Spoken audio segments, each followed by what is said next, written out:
अस्सलामुअलैकुम friends. Last video में मैंने आप लोगों को ये जो टेक्स्ट के ऊपर टूल बार शो होती है इसके बारे में गाइड किया था और आज ये इमेज के ऊपर जो टूल बार शो होती है हम लोग इसको देखेंगे और हमारे गुटनबर्ग ब्लॉग का एडिटर सीरीज की ये लास्ट वीडियो होने वाली है, तो इसको लास्ट तक लाजमी देखिएगा क्योंकि इस वीडियो के बाद आप लोग गुटनबर्ग ब्लॉग एडिटर के एक्सपर्ट बन जाएंगे। तो टेक्स्ट से रिलेटेड सारे टूल्स मैंने एक्सप्लेन कर दिए हैं, अब इमेज से रिलेटेड देख लेते हैं। अगर मैं इमेज के ऊपर क्लिक करता हूँ तो देखें हमारे पास यहाँ पर सारे टूल्स अलग शो हो रहे हैं। सबसे पहले हमारे पास यहाँ पर ये ऑप्शन आता है, यहाँ से आप लोग अपनी इमेज का स्टाइल चेंज कर सकते हैं। फॉर एग्जाम्पल अगर मैं यहाँ से कवर वाले ऑप्शन को सिलेक्ट करता हूँ तो आप लोग देख सकते हैं कि हमारी इमेज कवर में चेंज हो चुकी है। और अब इसके अंदर अगर आप लोग कोई टाइटल ऐड करना चाहें तो वो अपनी मर्जी से कर सकते हैं और इसके साइज़ वगैरह का भी कवर के मुताबिक करना चाहें तो वो भी हम लोग कर सकते हैं। ये हमारे पास ड्रैग टूल है और ये अप और डाउन मूव करने के लिए ये हम लोग ऑलरेडी टेक्स्ट में देख चुके हैं। उसके बाद हमारे पास चेंज अलाइनमेंट का टूल आ जाता है, इसके ऊपर क्लिक करें। यहाँ से आप लोग अपनी इमेज की अलाइनमेंट को सेट कर सकते हैं, उसको लेफ्ट अलाइन करना चाहते हैं, उसको राइट अलाइन करना चाहते हैं या वाइड विड्थ करना चाहते हैं। तो ये देखिए हमारे पास ये कवर बन चुकी है और अगर आप लोग इसको फुल विड्थ करेंगे तो ये पूरी वेबसाइट के ऊपर इस तरह से शो होगी। अगर मैं यहाँ से टेक्स्ट के ऊपर क्लिक करता हूँ तो आप लोग देख सकते हैं कि हमारे पास टेक्स्ट का टूल बार ओपन हो गया। यहाँ से मैं इस टेक्स्ट को बोल्ड कर देता हूँ। अच्छा, एक मेन चीज़ देखें कि यहाँ पर टेक्स्ट के साइज को चेंज करने का ऑप्शन नहीं है। तो अगर कोई प्रॉपर्टी जो आप लोग यूज करना चाहते हैं वो यहाँ पर नहीं है तो उसके लिए आप लोग सेटिंग्स में जाएंगे। यहाँ पर देखें टेक्स्ट का साइज, ये मैं आप लोगों को ऑलरेडी बता चुका हूँ। यहाँ से मैं टेक्स्ट साइज 50 सेट कर देता हूँ, बल्कि इसको हम 80 कर देते हैं। उसके बाद अगेन मैं इमेज के ऊपर क्लिक करता हूँ और इमेज को मैं वाइड विड्थ ही कर दूंगा ताकि वो हमारे साइडों से थोड़ी सी अंदर रहे। उसके बाद चेंज कंटेंट पोजीशन का ऑप्शन होता है, इसके ऊपर क्लिक करें तो ये ऑप्शन बेसिकली जो आप लोगों ने ऊपर टेक्स्ट लिखा है या जो भी कंटेंट ऐड किया होगा उससे रिलेटेड होता है। यहाँ से कोई भी डॉट सेलेक्ट करें तो जो आप लोगों ने ऊपर कंटेंट ऐड किया है वो उस जगह के ऊपर चला जाएगा। तो इसको सेंटर प्लेस ही कर देता हूँ मैं। उसके बाद हमारे पास टॉगल फुल हाइट का ऑप्शन है, इसके ऊपर क्लिक करूंगा तो हमारी इमेज फुल साइज़ हो जाएगी। लेकिन अगर आप लोगों ने इसको कवर सेट किया है तो इसको फुल साइज़ ना करें क्योंकि कवर इमेज इस तरह से ही अच्छी लगती है। उसके बाद हमारे पास ये ऑप्शन आ जाता है, इसके ऊपर क्लिक करें। इससे बेसिकली आप लोग अपनी इमेज के ऊपर कलर दे सकते हैं। फॉर एग्जांपल अगर मैं यहाँ से इस डॉट के ऊपर क्लिक करता हूँ और यहाँ से मैं कोई कलर सेलेक्ट करता हूँ तो आप लोग देख सकते हैं कि वो कलर हमारी इमेज के ऊपर आ चुका है। इसी तरह राइट साइड के ऊपर अगर मैं कोई दूसरा कलर सेलेक्ट करना चाहूँ तो वो कर सकता हूँ। ये बेसिकली इस तरह से आप लोग ग्रेडियंट दे सकते हैं। अगर आप लोग कोई शेडो देना चाहें वो ऐड कर सकते हैं।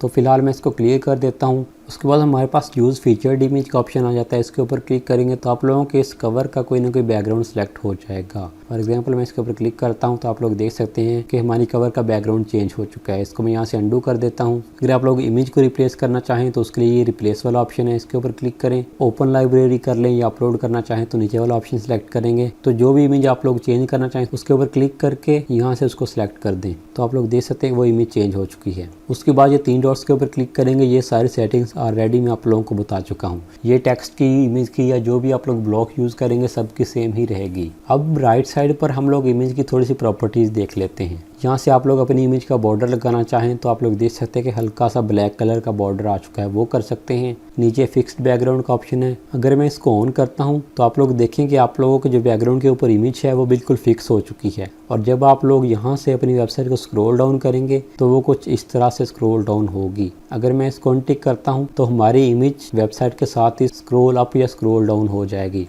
नीचे आप लोगों के पास फोकल पॉइंटर का ऑप्शन होगा, यहाँ से आप लोग इस पॉइंटर को अगर लेफ्ट क्लिक से मूव करेंगे तो आप लोग अपनी इमेज का वो पार्ट सिलेक्ट कर सकते हैं जो आप लोग अपनी कवर में शो करवाना चाहते हैं। यहाँ से आप लोग खुद उसकी परसेंटेज को भी सेट कर सकते हैं।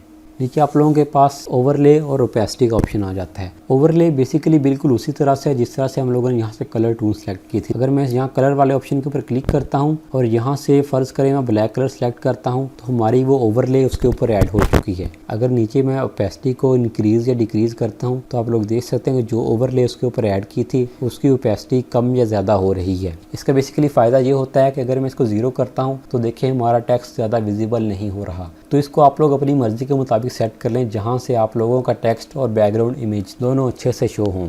नीचे डायमेंशन में आप लोगों के पास पैडिंग का ऑप्शन आता है। अगर आप लोग इस आइकन के ऊपर क्लिक करेंगे तो आप लोगों की हर साइड की डायमेंशन अलग शो होगी। तो यहाँ से भी आप लोग टेक्स्ट की पोजीशन को चेंज कर सकते हैं। यहाँ से आप लोग टॉप टू बॉटम चेंज करेंगे। यहाँ इसके ऊपर माउस कर्सर को लेके हैं तो ऊपर देखे राइट लिखा आ रहा है, इससे आप लोग राइट साइड के ऊपर पैडिंग ऐड करेंगे। पैडिंग से मुराद है कि वहाँ पर आप लोग स्पेस को ऐड करेंगे। इस ऑप्शन से आप लोग बॉटम में ऐड कर सकते हैं और इसी तरह से ये लेफ्ट के ऊपर। अगर इन सबको ख़त्म करना चाहते हैं तो उन वैल्यूज़ को यहाँ से ख़त्म कर दें तो वो सारी पैडिंग रिमूव होती जाएगी। और यहाँ से मैं इसको दोबारा लिंक कर देता हूँ। लिंक से बेसिकली फ़ायदा ये होता है कि आप लोगों के टेक्स्ट के चारों साइडों से इस तरह से पैडिंग ऐड होगी। इसको अगर मैं बहुत ज़्यादा इंक्रीज़ करता हूँ और टेक्स्ट के अंदर ले जाता हूँ तो आप लोग देखेंगे कि हमारा टेक्स्ट 2 लाइन में और उसके बाद 3 लाइन्स में कन्वर्ट हो जाएगा और हमारी इमेज भी उसी के मुताबिक बड़ी होती जाएगी। तो इसका बेसिकली यहाँ पर कोई फ़ायदा नहीं है। जब इसको यूज़ करेंगे तब मैं आप लोगों को बताऊँगा कि इसको हम लोग क्यों यूज़ करते हैं। इसको मैं यहाँ से अंडू कर देता हूँ। इस ऑप्शन से हम लोग अपनी कवर की हाइट को सिलेक्ट कर सकते हैं। फ़र्ज़ करें यहाँ पर मैं 80 प्रेस करता हूँ तो आप लोग देख सकते हैं हमारे कवर का साइज़ कितना छोटा हो चुका है। तो अगर आप लोग इसमें से वैल्यूज़ को ख़त्म करेंगे तो वो अगेन वही साइज़ आ जाएगा। तो अपनी मर्ज़ी से आप लोग इसके साइज़ को बड़ा या छोटा करना चाहें वो यहाँ से कर सकते हैं। यहाँ आप लोग मैन्युअली भी उसको कर सकते हैं। अगर आप लोग इस इमेज के नीचे माउस कर्सर को लेके हैं तो आप लोग देखेंगे कि आप लोगों का एरो इस तरह से डबल लाइन और डबल एरो में कन्वर्ट हो जाएगा। तो जब ये कन्वर्ट हो जाए यहाँ पर लेफ्ट क्लिक प्रेस करके रखें और इसको ड्रैग करके ऊपर या नीचे ले जाएं जितना आप लोग अपनी कवर का साइज़ रखना चाहते हैं। आप लोग यहाँ राइट साइड पर भी देखें, अगर मैं इसको चेंज करता हूँ तो यहाँ पर भी इसकी वैल्यूज़ चेंज हो रही हैं। तो इस तरह से आप लोग अपने कवर के साइज़ को सेट कर सकते हैं। तो ये सारे ऑप्शन मैंने क्लियर कर दिए। नीचे अगेन एडवांस में तो कोडिंग वाला सेक्शन होता है। एडवांस का ऑप्शन जिस भी ब्लॉक के अंदर होगा ना वो कोडिंग का सेक्शन होगा, उसको हम लोग फ़िलहाल बिल्कुल भी नहीं छेड़ेंगे।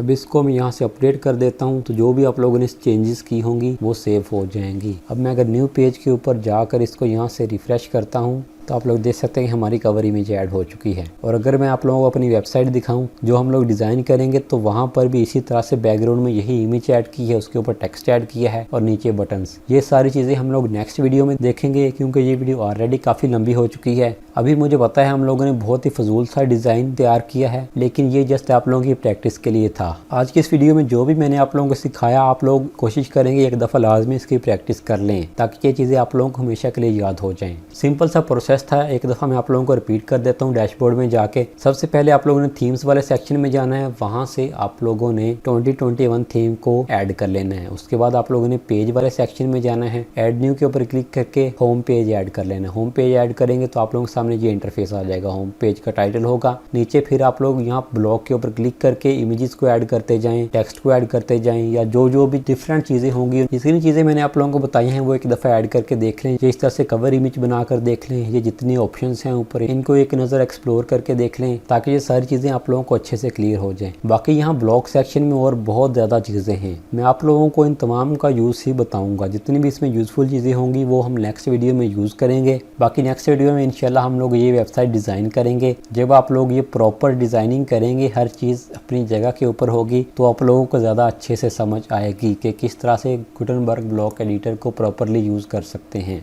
वीडियो पसंद आई हो तो वीडियो को लाइक करना ना भूलिएगा और अगर आप लोग वर्डप्रेस से कंप्लीट कोर्स करना चाहते हैं तो चैनल को सब्सक्राइब कर लें। मिलते हैं नेक्स्ट वीडियो में। अल्लाह हाफिज़।